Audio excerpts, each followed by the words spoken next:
Hey, what is up everybody? It's Animac here for AnimeUproar, and today I will be breaking down the latest developments in the Boku no Hero story. And this new chapter was absolutely incredible. We finally met the last two users of One for All, the second and third user. We finally got to see them face to face, and it is strongly implied that they may have started out as villains who worked for All for One. We also got some hints about what their quirks might have been, and we even had some powerful social commentary in this chapter, so let's get into it. If you enjoy our Boku no Hero videos and you want us to keep it going, please leave a like and comment. It only takes a second and it's a completely free way to support the channel. And of course, if you're new to AnimeUproar or maybe you watch our videos but you haven't subscribed yet, make this the video that you subscribe and hit that notification bell to turn on all notifications. You really have to go through the trouble of subscribing, hitting that bell, and then selecting the option that says all. I know it's annoying, but it's the only way to make sure that YouTube will actually show you our videos. Finally, this video will of course contain Boku no Hero manga spoilers, so please proceed with caution, you have been warned. The latest chapter starts off with what looks like a group of ordinary citizens who decided to take up arms and attack a large woman. This woman has a mutant type quirk that makes her extremely tall, and she also has an animal-esque appearance. And so, it is her appearance alone that made this citizen militia of sorts think that she was a villain. They call her a monster and attack her mercilessly. By the way, I am not sure which animal her appearance is based on. My guess is either fox girl or like a doe, which is a female deer, but I'm sure that the furry connoisseurs in the comments will be more qualified to make that determination than I am. Of course, the important thing to note here is this. This woman is no villain. She is just a regular scared citizen who was trying to evacuate from a dangerous area. This poor furry lady is terrified as the militiamen launch multiple attacks against her. But thankfully, Deku shows up just in time to help. Deku tells everyone to calm down. He knows that it's nighttime and it's dangerous out here and tensions are high, but this lady is not their enemy. The militiamen decide to back off, but as they depart, they say that if this lady is really innocent, then she should stop acting so suspicious. But here's the thing, she wasn't acting suspicious. The militiamen were just paranoid, and they judged this woman based on her appearance alone. And of course, her appearance is not something that she can change. Just looking like that in itself is not suspicious. She was just trying to evacuate from this area, so she ended up on the streets alone at night. And so it was her size and her appearance that scared these militia people, and since they were already on edge because of all the villain activity in the area, they decided to attack her. I think we have some powerful social commentary here about not judging people based on their appearance and about not overreacting in stressful situations. I mean, yeah, it sucks that the villains are out there causing chaos and that this is putting everyone on edge, but the moment you attack an innocent person out of fear and ignorance, you yourself become the villain.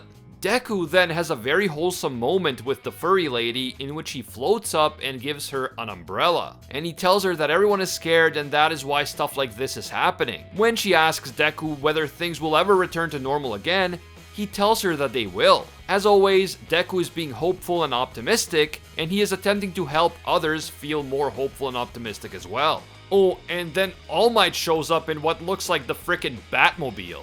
Like seriously, the Batman references are everywhere.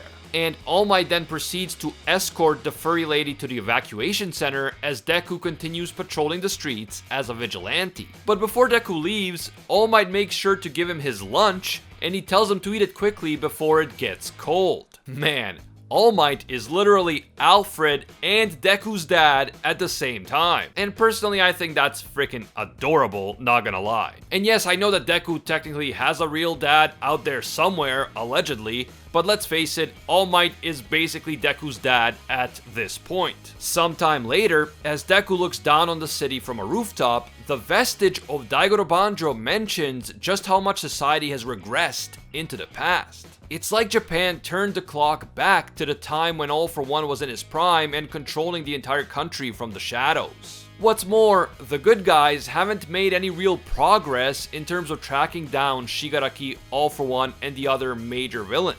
This is because even when they are able to track down some of the prison escapees like Muscular, the escapees all end up being completely clueless about All For One's whereabouts. It seems that these villains were broken out of prison for the sole purpose of wreaking havoc and keeping the heroes busy. So they don't really have any important information about the final bosses, Shigaraki and All For One.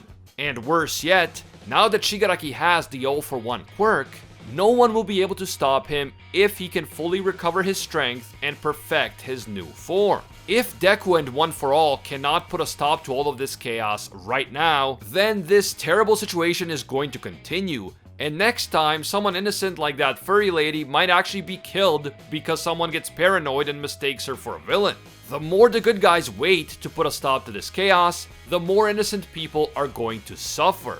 Deku desperately wants to make things right as soon as possible, and so he appeals to all the vestiges to work together with him, and this includes the two most mysterious vestiges, the second and third users. The guys who up to this point had refused to even show their faces to Deku, let alone cooperate with him in any meaningful way. We then finally get a flashback to what happened during Deku's meeting with the vestiges prior to the moment that he woke up from his coma.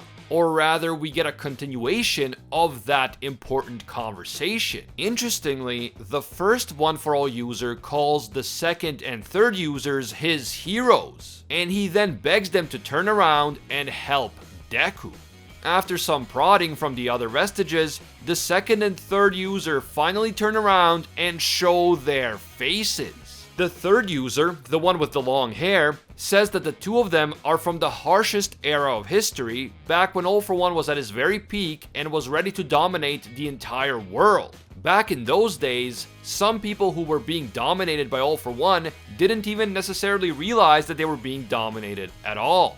Back when they were still alive, the second and third user worked together with the first user, and we then learn that the first user's name appears to be Yoichi. So we appear to finally have the full name of the first user of One For All, Yoichi Shigaraki. Anyway, in the process of trying to stop All For One from assuming full control of Japan, the first three users had to sacrifice many lives, too many lives to count. The second user, the one who looks like an older Bakugo with a scar on his face, says that at the end of every battle, there is either victory or defeat.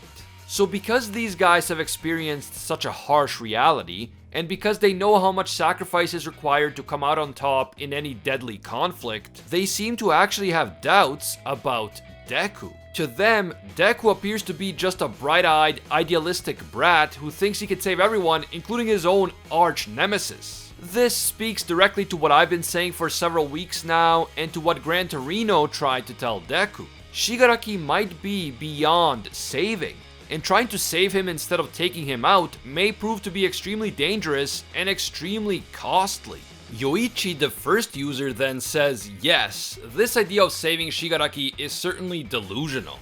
But it's also similar to the time when a certain pair, the second and third user, saved their own nemesis. We then see that after All For One had imprisoned his brother, it was actually the second and third users who rescued him and extended a helping hand to him. Whoa!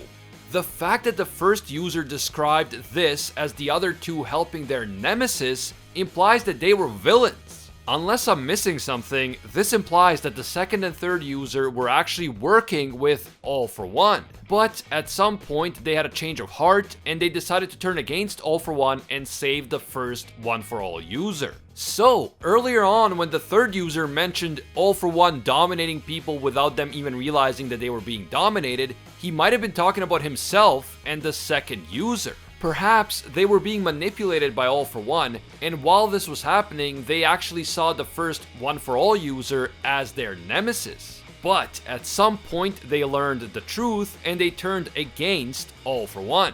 And if it wasn't for them, if they hadn't released the first user and then allowed him to pass One For All on to them, One For All never would have become what it is today, and what it is today is the single most effective weapon against All For One. On the final page of the chapter, we see all of the vestiges standing united behind Deku. The vestiges say that we are now going full speed ahead. It kind of looks like the second user is the one saying this, but I'm not sure if it's him or if it's still Banjo talking. Either way, Deku replies, "Yes sir," and that is how this awesome chapter ends. Wow, I thought that this chapter was excellent. We got the face reveal for the second and third user. We learned that they apparently used to be villains before they betrayed All For One and teamed up with the first One For All user. We learned the first One For All user's full name, and we saw some pretty amazing social commentary, complete with that wholesome umbrella moment and All Might showing up in the freaking Batmobile. Absolutely awesome chapter, and probably one of my favorites in Boku no Hero. Definitely let me know what you guys thought of the chapter, and do you think that Deku already has the last two quirks at this point?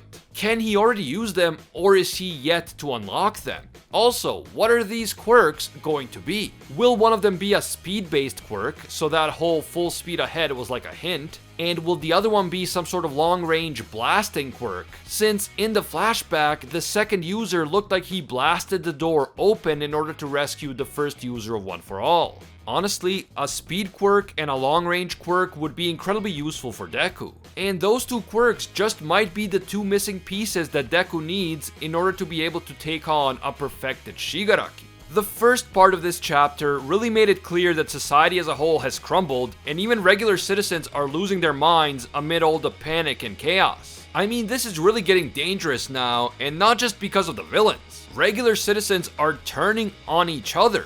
And Deku and the heroes really need to do something before it's too late. The time crunch is on, and I can't wait to see what happens next. If you guys enjoyed this video and you want to see more Boku no Hero content right here on the channel, please leave that like. It only takes a second, but it helps a lot. And if you are new to AnimeUproar, or maybe you watch our videos but you haven't subscribed yet, make this the video that you subscribe and hit that notification bell to turn on all notifications. The best way to make sure that you won't miss a bunch of videos in the future is to subscribe, hit that notification bell, and then select the option that says all. Otherwise, YouTube might bury our videos and you could easily miss a whole bunch of them. You can also hit me up on Twitter and Instagram at AnimeUproar.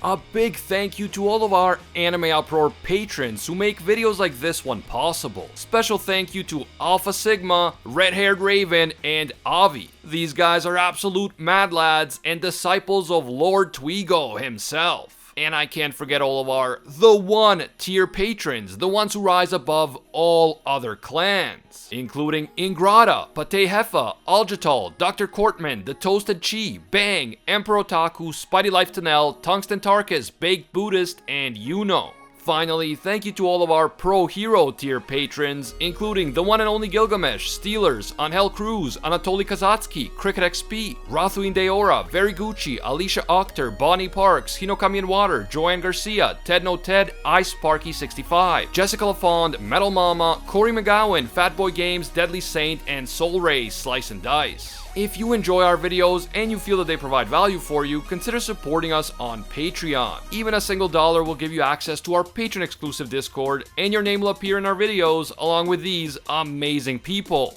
As always, thank you guys so much for watching, and until next time, see ya, Space Cowboys.